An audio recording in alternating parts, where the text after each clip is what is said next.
Dear my customer, here I would like to show you the wire connection between our DC servo motor and the DC SV controller. Here we can see the specification of the motor.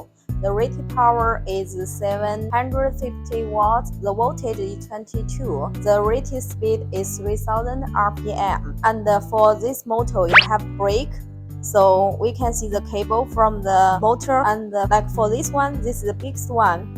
Is the face wire and the UVW. The red one is U, the blue one is V, and the black one is W. This is for PE. You can connect to your equipment or connect to the grounded wire on the controller. And the second wire from the cable is the encoder wire. Here it have a G2 connector, so we just need to connect this wire to the controller G2. And another, this wire is for brake. The rated voltage for the brake is 24. For the brake, we can see here connect to the positive and the negative. Here we can see the GND and HV plus. This is the positive, this is the negative from the power supply. And another wire here is G6. This wire we connect to the RS232 wire and then connect to the computer. We can use the software to set up parameters. Then we can start the motor. Here is all the wire connection. Then we'll show how to start the motor. And we already open our software on the computer,